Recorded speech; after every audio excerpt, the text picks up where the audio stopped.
TV. Wero ntuko kudawatu nita na watu tukubodware kiri mubango jua mwanya kabisa.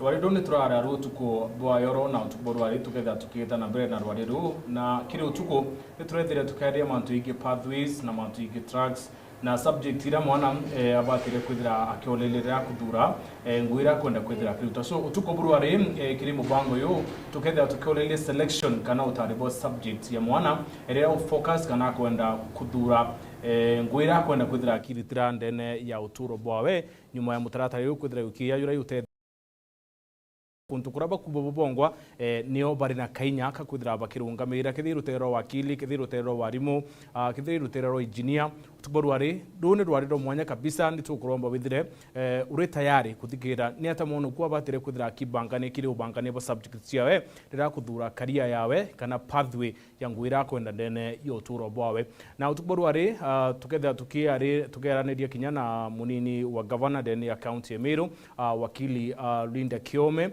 atutaririe mubango yuni nontu reti ni thirikari ya county ya Meru nontu ni milestone ya thirikari ya county ya Meru rungura governor Mutuma Ntwethingie. So ni kwenda kwea na kanya kambere kiri munini wa governor ithire to watu wenia na ithire tuire tumikia thirikari ya county kwithira banganitie rwareru. Karibu sana munini wa governor kana deputy governor ututaririe ni tumitore yao ni nontu county banganite mubango yo mwanya nontu tutirona county ingi bangite mubango yo. Karibu sana tiji.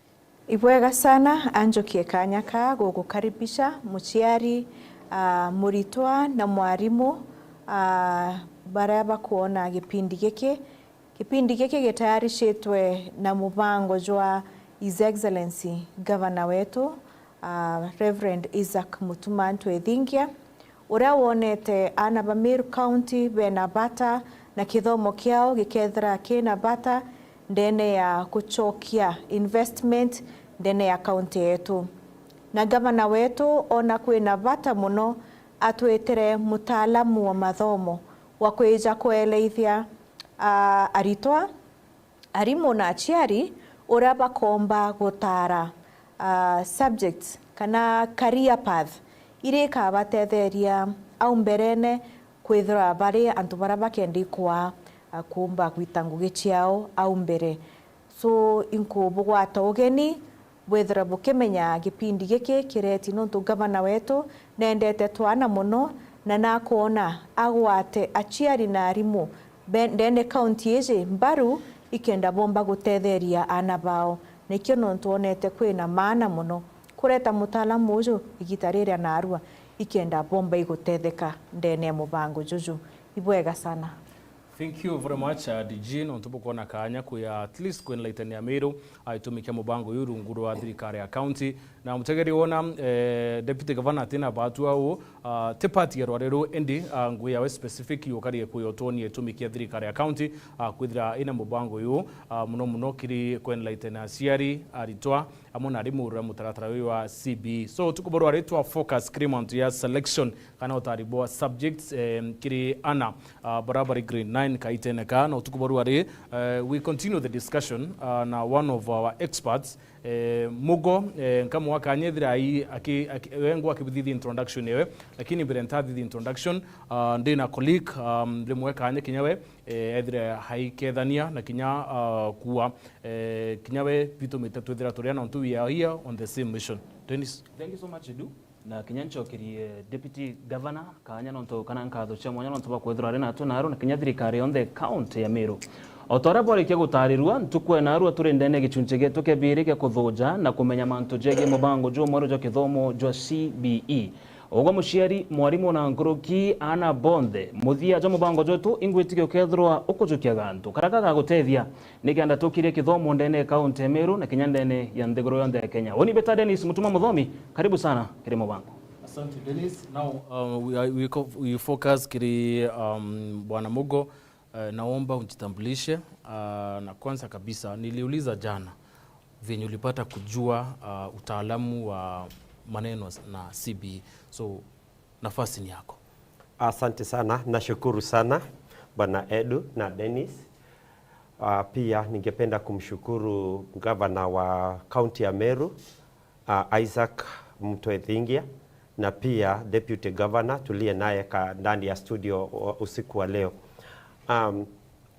Kama vile ulivyouliza nilijuaje haya maneno ya CBE.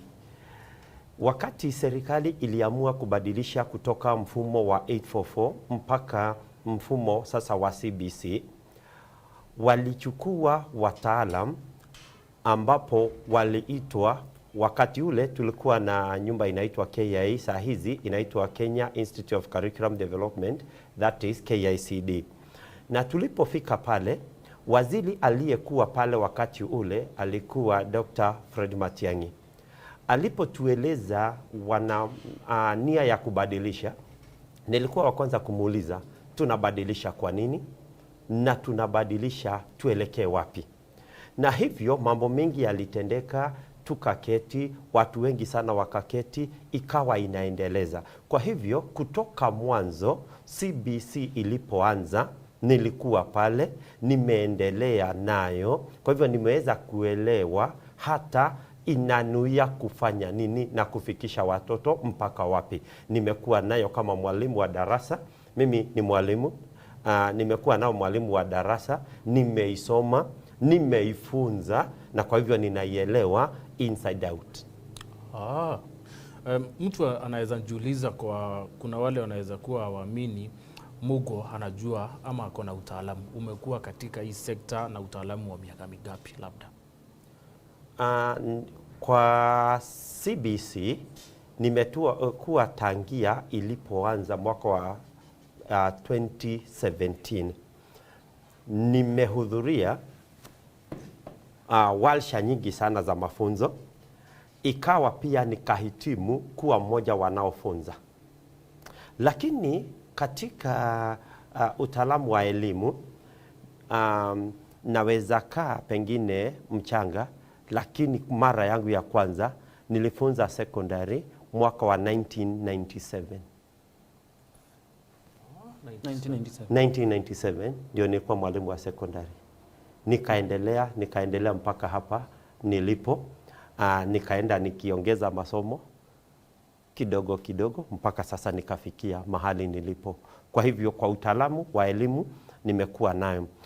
Pia mimi nimehudhuria katika mafunzo ya mitihani ya kitaifa kwa Kenya National Examination Council. Pia mimi ni mwandishi wa vitabu na pia mimi ni mtahini. So ujuzi unao wote? Ujuzi ninao, nimefunza watoto, nimejumuika na walimu, nimetembea Kenya mzima nikifanya haya maneno, nikifunza watoto na walimu na wazazi. Kwa sababu ya muda sasa, Bwana Mugo, kuna mahali tuliachia usiku. So kwa muktasari tu ndio tuingie sasa mahali tulianza. Kwa muktasari tu yale tulizungumza jana, ndio sasa tuingie kwa mambo na selection. Kwa muktasari tu. Jana tulijifunza mambo ya CBE, kutoka CBC kuingia CBE, tukajifunza pathways ni nini, tukazitaja, tukaingia ndani ya pathways tukapata kuna tracks, na kwa muktasari tukasema ni pathways 3 lakini ni tracks 7. Ndani ya hizo tracks 7 ziko na subjects 41 ambazo zinaelekeza mtoto kwa careers tofauti 365, 365 different careers. Pia tukiingia kwa subject sasa, tukaona zimegawanyishwa zimewekwa katika vikundi vitatu 571, 571 different subjects combinations. Na kwa hivyo la muhimu sasa, kwa sababu jana tulijifunza mambo ya pathways na tukajifunza tracks, nataka tuingie kwa selection, ndio tena tuone placement. Na ndio tuweze kuelekeza wanafunzi na walimu na wazazi ambao wanatutazama, kwanza tuelewe selection ni nini. Tuseme selection ni kuchagua. Mtoto aliye grade 9 anahitajika kuchagua vitu kadhaa ambazo tutaziongea usiku wa leo. Jambo la kwanza, mtoto lazima achague pathways. Kati ya zile pathways 3, mtoto lazima achague moja. Alafu aingie kwa hiyo pathway, achague track. Mtoto anaweza chagua track moja ama 2. Akishachagua yale, inahitajika achague subject, tunaziita learning areas ama subjects 3 mara 3. Not 9 per se, kwa sababu anafaa kuzichagua pamoja. Hafai kuchagua moja. Kuna KICD wameweka hizo subjects katika vikundi. Kwa kila pathway ndani yake kuna track. Kwa hizo track, kila track iko na subject combinations tofauti na zimewekwa 3. Kwa hivyo mtoto anachagua set 3, ambayo kwa kila set kuna subjects 3. Kwa hivyo ni 3 mara 3. Akishamaliza kuchagua zile, atachagua shule. Kwa kila set atachagua shule. Na kwa hivyo ningependa kwanza tuangalie ndio mtoto achague set fulani ni nini na nini anahitajika kujua kwanza. Ndio mtoto asichague kwanza venye hawajui. Na leo mchana nimefika shule fulani na nikapata kuna vile watoto hawakuwa wameelewa wanafaa kuchagua ikiwa pamoja, si subject moja. Lakini nilipata watoto wanaenda kwa timetable, anaangalia kuna subject tofauti, anachukua 3. Haifai kuwa vile. Inafaa kuna mwongozo uliotolewa na KICD na in collaboration with the ministry. Na kwa hizo kuna subject 3 zimewekwa pamoja. Kwa hizo subjects 3 ndio anafaa achague. Akimaliza achague la pili subject zingine 3, alafu achague za 3 pia. Kwa hivyo ni 3 sets of 3 subjects each. Si subject moja. Sasa mtu ajiulize, umeongea mambo ya pathway moja ama 2. Naomba utufafanulie hapa. Pathway 2 inamaanisha ni career 2 tofauti ama ni moja in one? Okay. Na tuliongea kuhusu pathways. Na tukasema mtoto anafaa kuingia kwanza kwa pathway. Achague kama ni STEM ama ni social sciences ama ni arts and sports. Nipeane mfano na STEM. Kwa STEM kuna tracks 3 vile tulisema. Kuna pure sciences, kuna applied sciences na kuna technical studies. Tukiingia kwa pure sciences, kuna tofauti na 3. Kwa mfano, kuna mtoto anataka kusomea nini, na hapo ndio ninataka tujiulize. Kabla mtoto achague, anafaa kujua nini? Na haya ndio ninataka tueleze, ndio tuweze kuelekeza mtoto. La kwanza, niseme wazi, mtoto achague pathway moja. Hafai kuchagua 2. Alafu achague track moja. My advice ni mtoto achague track moja, asichanganye track.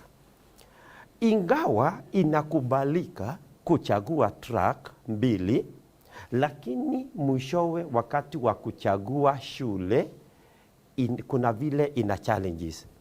Na ndio to avoid these challenges, my advice ni ikiwezekana mtoto achague track moja. Kwa hivyo tuseme kuna track hii ya pure sciences. Ni kina nani wanafaa kuwa pale? Iko na kazi nyingi sana ambazo mtoto anaweza fanya. Pale kwa pure sciences kuna wenye wanataka kuwa madaktari. focus.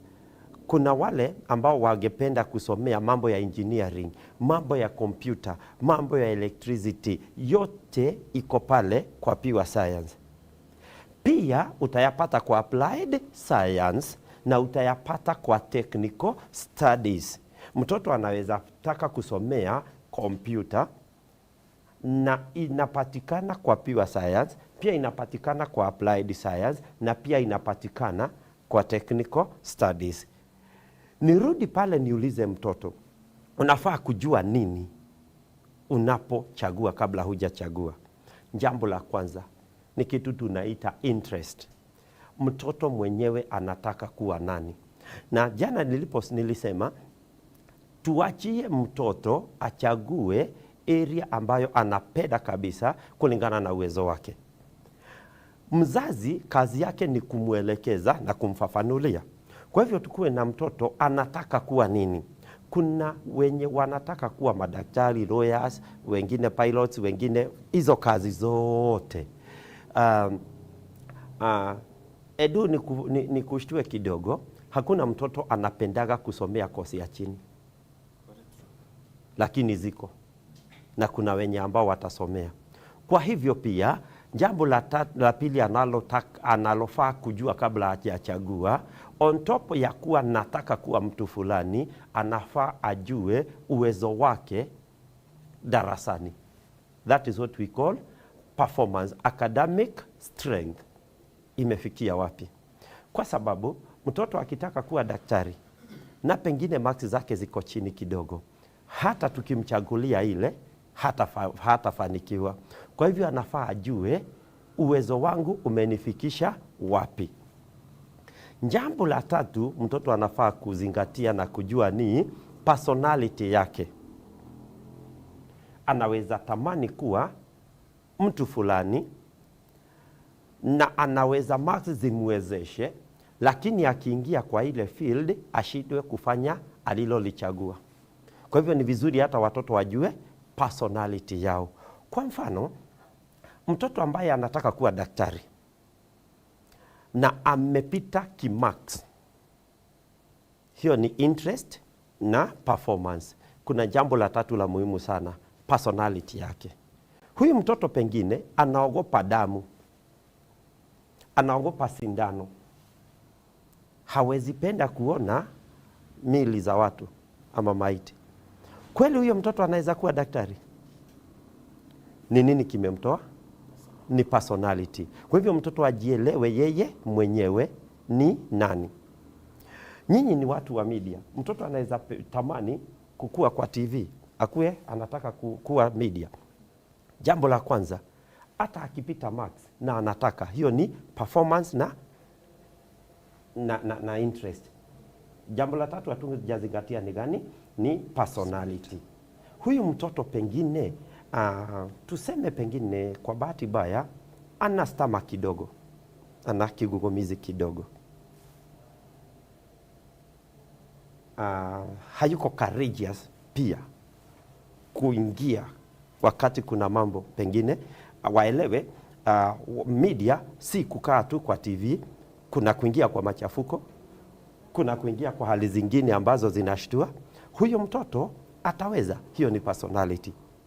Kama mtoto anapenda kuwa wakili, na pengine ni wale watoto wanyamavu, tunawaita introverts, hapendi sana kukaa na watu, hajui kujitetea ama kujipigania, na anataka kuwa wakili. Kweli hata akipita ataweza? Personality imemtoa tena. Personality pia imemtoa. Kwa hivyo jambo la kwanza mtoto ajue yeye personality yake, ajue anataka kuwa nini, na pia akitaka anaweza kuwa na interest na personality inamwezesha, lakini pale kwa marks zinamtoa. Kwa hivyo hata akichagua atafanikiwa kweli? Hatafanikiwa. Tulisemaje jana? Kila mtoto kwa CBE ako na nafasi yake. Kwa hivyo jambo la nne mtoto anafaa kuzingatia ni gani? Ni nafasi yangu ni gani? Ni nini inanifaa zaidi kulingana na uwezo na personality na performance, ni nini kinanifaa. Mtoto akishajua yale, tukuje sasa ni pathway gani inamfaa. Si nimejua uwezo wangu, Yes. na nimejua personality yangu, na nimejua nataka kuwa nini, naingia kwa pathway sasa. Ni pathway gani inaniruhusu kufanya ninayotaka. Nikiingia kwa ile pathway, nitaingia kwa track gani? Watoto waelewe yale. Tuingie sasa ndani. Mimi ninataka kuwa huyu, tuseme lawyer, nataka kuwa engineer, nataka kuwa pilot, nataka kuwa daktari, nataka kuwa huyu, na ama lolote chochote ambacho mtoto anachagua. Ajue sasa ni subject gani ambazo zitanielekeza kwa yale. Kwa mfano, mtoto anataka kuwa daktari. Tulianza na yeye. Which are the main subjects, ama ni subject gani za muhimu sana katika udaktari? Jambo la kwanza ni biology. Unaweza taka kuwa daktari wa kusomea dawa, pharmacy, unahitaji chemistry. Pia unahitaji kompyuta, unahitaji hesabu. Kuna madaktari wa vyakula, nutritionists, unahitaji home science. Lakini hauchagui moja, unachagua 3 pamoja. Mwanafunzi anayetaka kuwa daktari, jambo la kwanza tunaweza mchagulia advanced maths, biology and chemistry. Hatujamaliza. Hiyo ni seti moja. Hiyo ni seti moja, lakini hatujamaliza. Lazima tumuulize, kwa hii maths una perform aje? Kwa biology una perform aje? Kwa chemistry una perform aje? Huyo mwanafunzi aniambie, kwa nataka sana kuwa daktari, lakini kidogo hesabu inanilemea. Hatutamtupa, tutamuelekeza ni nini ingine unaweza fanya ikuelekeze kwa udaktari ambayo haina hesabu. Ni kitu tunaita kompyuta, inaweza kuwa Hesabu itolewe. Tunaweza mtolea hesabu, kwa sababu hesabu itamuelekeza tu kwa line fulani, lakini haimuelekezi kwa udaktari specifically. Si tumesema the main subject pale ni biology, Yes. na pia chemistry matters. Na mtoto akachagua biology, chemistry na computer, anaweza kuwa daktari. Huyo mtoto anaweza kuwa ametoka mahali kompyuta haisomwi sana na bado analemewa na hesabu. Tutamchagulia nini? Tutamwambia chukua biology na chemistry na home science. Hiyo ndio tunafaa. Mtoto ajue kwa profession fulani, jambo la muhimu kabisa ni subject combination. Tumekuelewa. Hiyo ni seti ya kwanza. Hiyo ni seti ya kwanza. Ya pili? Ya pili, mtoto aelewe hafai kuchanganya pathways, kwa sababu kuna mtoto atakwambia mimi nataka kuwa daktari ama wakili. Lawyer iko wapi? Iko kwa social sciences. Udaktari yuko wapi? STEM. Mtoto anaweza changanya? Hawezi changanya. Kama mzazi tutamwambia namna gani? Tuna compare kati ya udaktari na uwakili, gani inakuingia sana, ni gani unapenda zaidi? Ni hii ama hii? Anaweza kuwa amechanganyikiwa, hajui. Sasa hapo ndio tutaenda tuone ni subject gani zinamuelekeza kwa uwakili. Anaweza fanya citizen history and citizenship, hiyo ndio main. English literature is also very important, na pia computer, geography, CRE, hizo zote zinaweza muelekeza pale. Kwa hivyo tuchukue kwa mfano history and citizenship, tuite tu history. Napenda sana kutumia ile watoto wanaelewa, inaitwa history and citizenship, wacha tuite history. Alafu CRE na English literature, tumuulize una perform aje hizi, na perform hivi, unazipenda? Mimi sipendi geography, sipendi hii. Tunamwambia basi tuachane na uwakili kwanza, tukuchagulie hii mambo ya medicine. Kumbuka mara ya kwanza tulimchagulia nini? Maybe advanced maths, biology and chemistry. Tumweke set ya pili, tutamchagulia nini?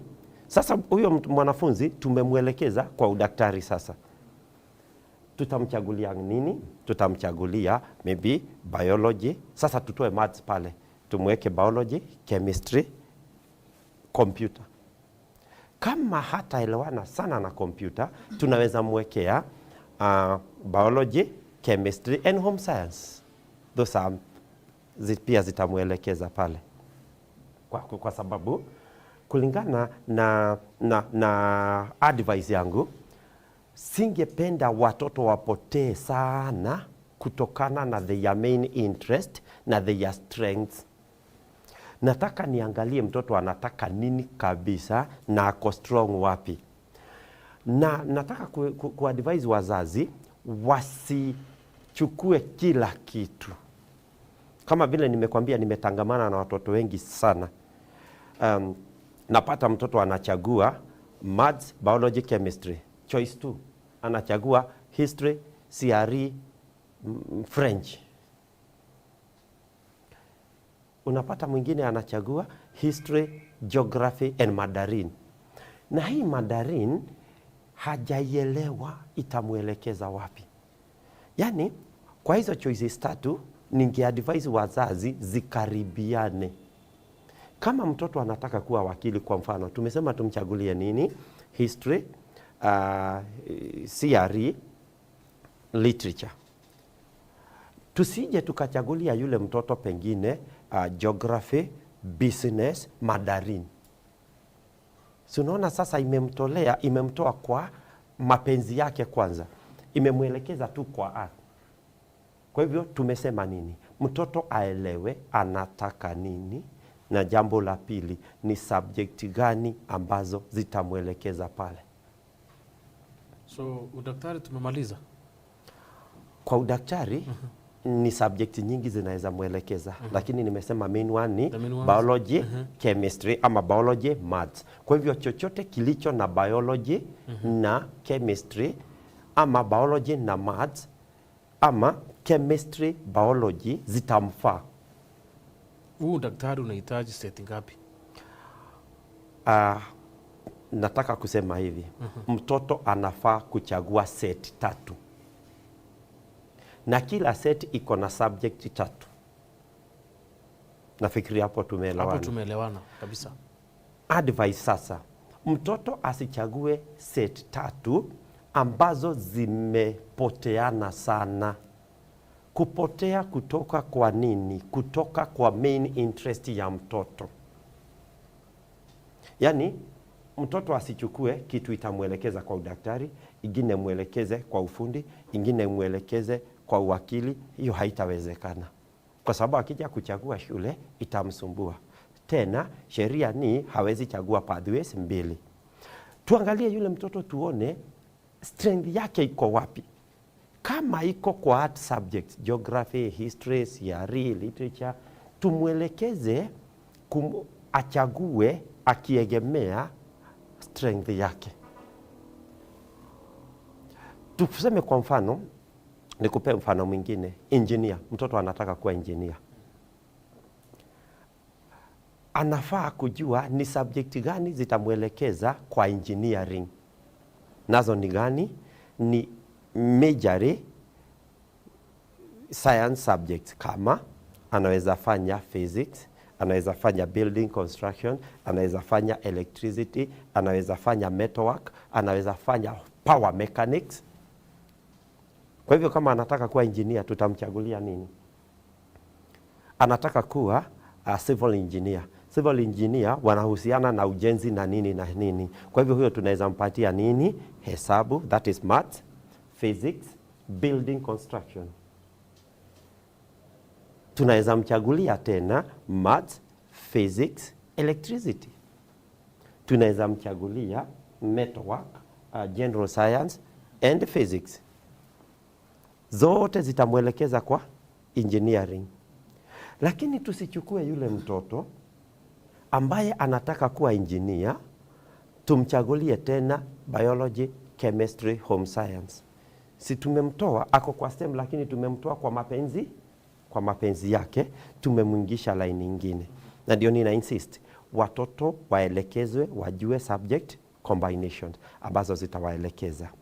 Kwa mfano pia kuna watoto ambao wanataka kuwa pilots. Kwa subject combination kuna aviation.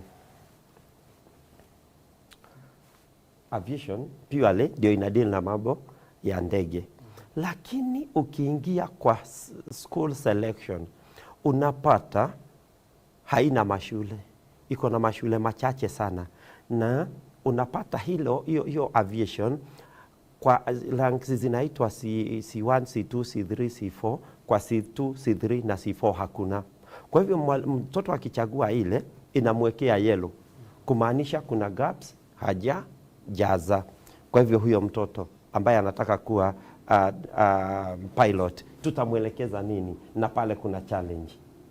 Tutamwelekeza kwa subject zingine, alternative subjects ambazo zinaweza msaidia akuwe pilot. Kama gani? Mtoto akafanya physics na afanye geography na afanye computer, anaweza kuwa pilot? Yes, anaweza kuwa. Kwa hivyo wakikosa zile, tumwelekeze kwa alternative subject combination. Mtoto anataka kuwa mechanical engineer. Hiyo ni nini? Of course lazima ikuwe na mechanics ama ikuwe na physics na ikuwe na hesabu na ama ikuwe na metalwork, ikuwe na wood technology. Hizo zote zitamwelekeza. Kwa hivyo la muhimu ni mtoto aweze kujua ni subject gani zitanielekeza kwa kazi ninayotaka kufanya, na sio lazima aangalie pale ati mtoto anataka kukua captain wa meli, anaangalia marine and fisheries. Ni nini ingine inaweza mwelekeza kwa marine and fisheries? Na huyo mtoto akafanya agriculture na afanye biology, anaweza somea mambo ya fishery? Sinaweza mwelekeza. Na mtoto akafanya biology, agriculture na geography, sisi zitamwelekeza pale. Kwa hivyo hilo ndilo la muhimu. Dennis, naona kuna swali. Kuna swali. Umezungumzia kuhusu ile mwalimu kuelekeza mwanafunzi, na nimeona ni kitu cha ndani sana. Pengine lazima mwalimu akuwe na kikao cha moja kwa moja na mwanafunzi, kila mwalimu na mwanafunzi mmoja, one on one sit down. Kitu kingine, kwa huu uchaguzi pengine tungependa kujua kama unafanyika na njia gani. Ni fomu wanaletewa pale shule, ni mitandao, ni kuna website, kuna portal, na kama ni lazima ufanyie pale kwa shule ama unaweza enda kwa mzazi wako mnafungua hiyo portal, inafanyika na njia gani pia? Inafanyika kwa hizo njia zote ulizotaja. Iko kwa portal. Wanafungua selection.education.go.ke. Akifika pale atapata hiyo dashboard na iko na sehemu kadhaa. Ata click pathways. Akiclick pathways kama ni mwalimu, ata login credentials ama mambo ya shule. Afungue na details za shule ambazo zinapeanwa na sub-county directors of education. Shule peke yake. Shule ziko nazo. Mzazi hawezi access. Mzazi ata access. All right. Not for the school, lakini ata access ajue subject combination na ajue ni shule gani. Hata wewe ukifungua utaweza kuiona. Wakimaliza pale, shule zinatoa template ambayo kila mtoto anapewa. Akipewa iko na hizo sehemu zote. Na ndio nikakwambia iko na mtoto aketi na mwalimu na mzazi wakiwa watatu, waelewe mtoto anataka kuwa nani. Sasa mwalimu amwelekeze ni subject gani ambazo zinakuelekeza kwa hii. Tulisema subject combination ni 571. Hizi 571 si zimegawanyishwa kwanza kwa pathways tatu, pia zimewekwa kwa tracks. Kwa hivyo mtoto ataweza kuelekeza, ajue kwa kila anachotaka kusomea ni combination gani. Kwa hivyo ni mwalimu, mzazi, mtoto, iko kwa portal, lakini kwanza ijazwe kwa template. Kwa template ndio mtoto akiwa, kwa mfano vile nimekwambia leo nimetembea shule kama 2 ama 3 na nimeweza kuwaonyesha hapa umekosea, hapa umekosea kwa template. Tumeingia kwa kompyuta, tumefanya na walimu 2-3 na tukaona ikifanywa vizuri inakubali. Inaanza kwa template, inaingia kwa mashine. Iko kwa machine, lakini watoto wanatolewa kwa template waweze kuona. Beautiful. Yes. So, mimi nataka kujua kitu fulani. Mimi nataka kukua wakili. Mimi sasa ni mwanafunzi, sielewi chochote. Nichagulie.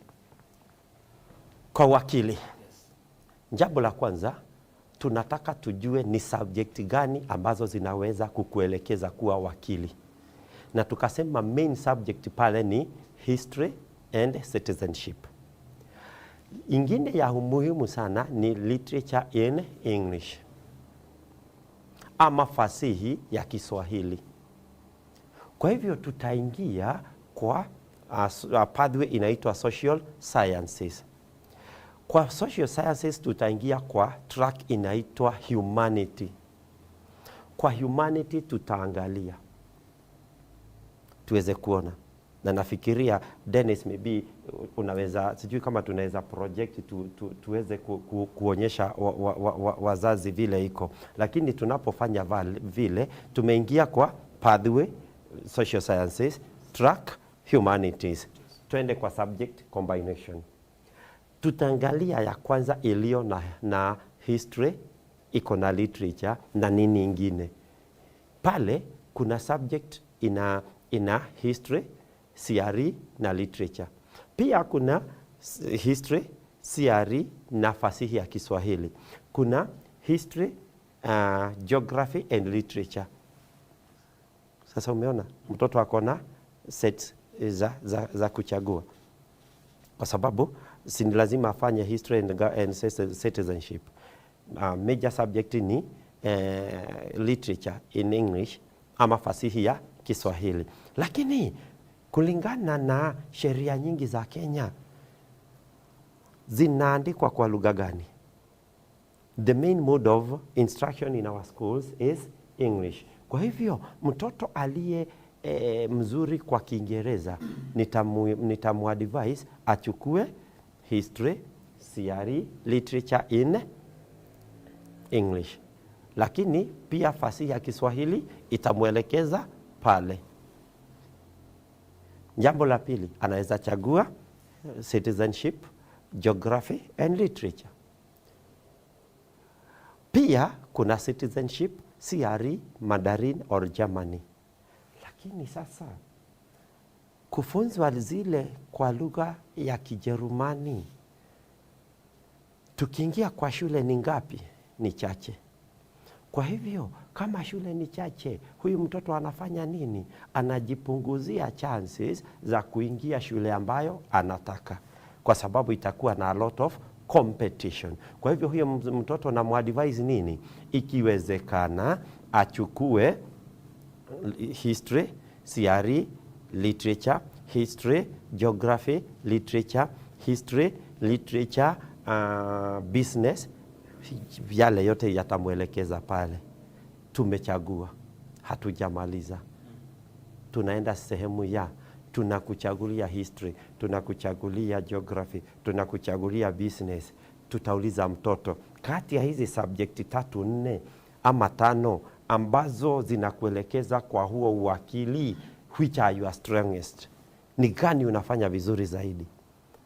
Sasa kama mtoto anafanya vizuri zaidi kwa history na kwa CRE, tumchukulie CRE. Kama anafanya vizuri sana kwa geography, tumchukulie geography. Kama ni mzuri sana kwa business, tumchukulie nini? Business. Kwa hivyo ndio njia ya kumwelekeza mtoto. Now, kwa kuchagua sasa hizi subjects na shule yenye mtoto sasa maybe ataelekea, utachagua ukijua unaelekea shule gani, ama wewe utachagua ngoje uitwe ile shule utaitwa? Hapo ndio nataka sasa tuelekee, kwa sababu kila subject set itakuwa na shule. Kwa hivyo kwa haraka ningependa kuongea kuhusu aina za shule. Aina ni 4, ndio tukuje kwa viwango kabla hatujamaliza. Tuko na aina 4 za shule. Shule zimewekwa kulingana na gender, na nafikiria jana tulisema. Tukasema ni boys, girls ama mixed. Tukasema ni accommodation, boarding, day ama hybrid. Tukasema STEM ama pathways, na tukasema SNE. Zimewekwa pia katika clusters. Clusters ni kama viwango, ranks. Tuko na za juu zinaitwa C1 ama cluster 1. Alafu tuko na za cluster 2, cluster 3, cluster 4. Mtoto anafaa kuchagua shule 4 kwa kila set, na hafai kurudia. Anafaa kwa subject selection ya kwanza, tuseme amechagua history na CRE na literature. Akiclick submit, inamletea shule ambazo zinapeana hiyo. Analetewa C1, C2, C3, C4. Kwa hivyo ataanza na C1 achague moja, C2 achague moja, C3 achague moja na C4 moja. Akiclick submit, itamwambia successfully done. Hiyo inadisappear kwanza. Inakuja set ya pili, ambapo pia atachagua cluster 1, cluster 2, cluster 3 na cluster 4. Akisha submit pia inatoka, anakuja seti ya 3. Challenge ni moja, kuna combinations ambazo zinakosa mashule. Unapata hii haina C3 ama hii haina C4. Tutafanyaje? My advice, mambo ni mawili. Mtoto either abadilishe subject combination, ama aweke shule itakayokubali, day school ambayo itakubali. Kwa sababu unapata kuna C4 ambazo hakuna, lakini akijaribu day school, shule ambayo ni day school inakubali. Kwa hivyo hiyo ninaweza muadvise achague hiyo day school ambayo inakubali, ndio aweze kusubmit. Kwa sababu unaona tunaweza kuwa tunakaribia deadline. Kwa hivyo mtoto ni shule 4, C1, C2, C3, C4 kwa kila set. Set ya kwanza, ya pili na ya 3, na asirudie. Asione nilichagua shule fulani C1 na ninaipenda sana, na kwa sasa ni C1, si hii set ya 3 pia niiweke C1. Haitawezekana. Anafaa kuchagua shule 12. Na hizi shule 12, 3 ni boarding schools za county, within the county. Kwa mfano, mtoto anayesomea Meru County atachagua shule 3 za boarding za Meru County. Shule zozote za boarding ambazo ni Meru County. Alafu atachagua shule 6 nje ya Meru County, outside the home county that is. Alafu shule 3 za day school za sub county. Shule 12, lazima zikuwe 12, asirudie moja. Na kuchagua mtoto ataitwa kulingana na performance ama itaenda namna gani? Kwa sababu kwa mtaala wa 844 ulikuwa unaenda kama national school, unaenda na performance yako. So hii unaenda na performance, or what determines hapa? Kila kitu ni performance. Kwa sababu kuna mtoto ambaye, si kila mtoto anachagua shule 12, Yes. lakini ataitwa moja. Mtoto amechagua sets 3 lakini ataitiwa moja. Serikali itaangalia performance ya mtoto. Na by the way, watoto wanafaa kujua kuna performance aina 3. Kuna performance ya kwanza ni formative performance, ambayo ni ile ya kupanda kutoka darasa la 6. Darasa la 6 ile KPSEA walifanya itatoa 20%. Darasa la 7 na 8 pamoja zitatoa 20%. Kwa hivyo hiyo ni 40%. Hii KJSEA ambayo watoto watafanya itatoa 60%. Kwa hivyo jambo la kwanza ndio afike kwenda C1, wataangalia cut off point zetu ni ngapi. Kwa mfano ni 800, lazima shule fulani ambayo inachukua nafikiria naruhusiwa kutaja national schools. Naweza taja national school kwa mfano, tuseme ni Mang'u. Mang'u inachukua watoto 1000 na ni lazima ichukue Kenya mzima. Kwa hivyo inakuja Meru, sub county hii ni Central ni North Imenti, inachukua mwanafunzi mmoja. Inachukua gani? Aliyefikisha cut off point. Tukisema wanasema max ni 800. Kama mtoto aliichagua na hajafikisha 800, huyo hatapata hiyo, ataangaliliwa C2. Kama hatapita hiyo C2 cut off point yake, itabidi awekwe C3. Na kama hatapita C3, itabidi C4 itachukua kila mtu. Kwa sababu tulisema ni 100% transition. Kwa hivyo watoto wajue ni jambo moja. CBE is about performance, not talent. Performance kwanza general. Ya pili ni nini hiyo formative vile imekuja. Kwa hivyo jana nilisema mtoto aliye 7 ajue ni candidate wa KJSEA. Atie bidii kwa sababu marks za 7 zitahesabiwa. Wa 8 vile vile na wa 9. Sasa walio grade 9 wanatafuta 60%.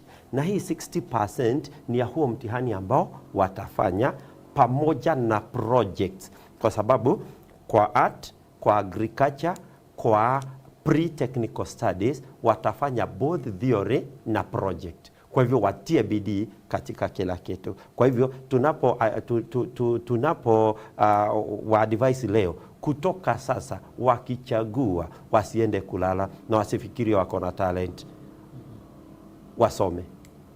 Hiyo ndio itawasaidia. Jambo la pili wataangalia ni subject combination. Kama mtoto amepita na zile subject alichagua hajafanya vizuri, pia atanyimwa nafasi. Kwa hivyo watoto wazingatie. Na la mwisho, watoto wajue junior school, that is grade 9. Subject zote ni compulsory na ni examinable. Zote. Kwa hivyo mtoto asichague tuseme maths na biology na chemistry, azingatie hizo 3 peke yake, asahau na zingine. Wajue kitu cha kwanza ni general performance, total marks ndio itaangaliwa. Ndio sasa tujue tutamweka shule gani. So baada ya kuenda shule, selection ndio anazichukua zile sasa amezichukua. Selection of subject will start at grade 10. But in junior school all subjects are examinable and they are equally important. Niwakumbushe tena, every class is a candidate class. As much as grade 9 is important, grade 7 is also very important. Grade 8 is also very important. Kwa hivyo watoto wazingatie pale, na walimu wahimiza watoto na wazazi. Na watoto ambao mnanitazama kutoka sasa, mambo ni mawili: kutia bidii kazini na kufanya kazi kwa bidii.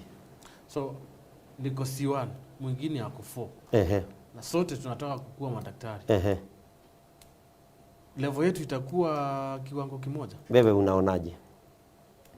Kuna shule kuna shule kwa form 4 last year ilitoa A 100. Na kuna shule haikutoa hata B. Na mmoja anasomea inayotoa A na mwingine anasomea yenye hata C hakuna. Tuna expect nini kwa huyo ambaye anasomea pale? Tuna expect mtindo ni ule ule. Wanao tia bidii wanafanya wanapita. Si kuna shule tunajua mtoto akienda apende asipende, lazima afanye bidii. Na kuna shule tunajua mtoto akiwa na bidii namna gani, hata afanye nini kule ataanguka. Kwa hivyo hizi clusters zinarankiwa kulingana na performance ya mashule pia. Kulingana Zile ziko na cluster rank. 1 zile ziko juu kufanya zinafuatana hivyo. Kwa sababu unajua sasa tumetoa nationals. Hakuna nationals ama extra county ama county. Lakini ni kama kwa mfano kwa sababu we teach from known to unknown. C1 ni kama zile zilikuwa national. C2 ni kama zile zilikuwa extra county. C3 ni kama county na C4 ni kama sub county. Hivyo ndivyo viwango. Nichague nataka kuwa kwa maybe career fulani. Niende huko mbele nianguke. Mambo yangu yatakuwa namna gani? Mtu anaweza badilisha. Tulisema hakuna kuanguka. Lakini kuna kupata marks kidogo. Na vile utakavyopata marks mingi ndio chances za kuwa yule unataka zitakuwa. Mtoto ambaye ata choose pure science na anataka kuwa daktari, lakini kule mwisho apate D, hata kuwa daktari. Atakuwa nani? Atakuwa mtu alitaka kuwa daktari. So that is the end of that career. Sasa itabidi aingie kwa maybe college, afanye kitu kinalingana na line aliyochukua. Kama tuseme mtu alitaka kuwa engineer na hakufaulu, anaweza ingia TVET afanye mechanic. Kuna mtu alitaka kuwa electrical engineer na hakufaulu, anaweza ingia college afanye electrical technician. Sasa daktari sijui atafanya nini, kwa sababu hakuna college inafunza. hapa kuna shida. Hiyo yake inaishia hapo. Hapa kuna shida. Itabidi maybe aingie mambo ya nutrition ama aingie mambo mengine. Lakini kwa sasa nahimiza watoto wafanye bidii. Kwa sasa nahimiza walimu, watoto na wazazi wafanye bidii ndio mtu aweze kurealize the careers of their dreams. Bottom line ni performance. Yes. Wewe unaona mtoto alitaka kuwa pilot na amefaulu, anaweza pewa kadege aendeshe na ameanguka. Si sasa hiyo yake dream inaisha pale. Yes. So sasa hapa mzazi na mwanafunzi wako na kibarua Na mwalimu. na mwalimu.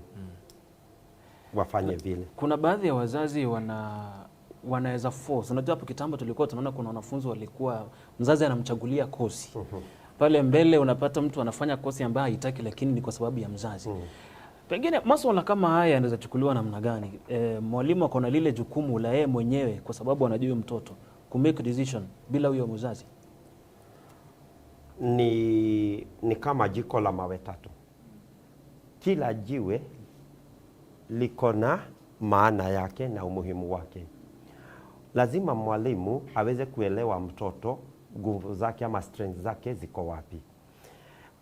Pengine wazazi sana sana huwa hawaelewi sana, advise mzazi na advise mtoto. Kwa hivyo ningehimiza wote watatu waketi pamoja ndio waweze kuelekeza na kufafanulia watoto na pia wazazi waweze kuelewa.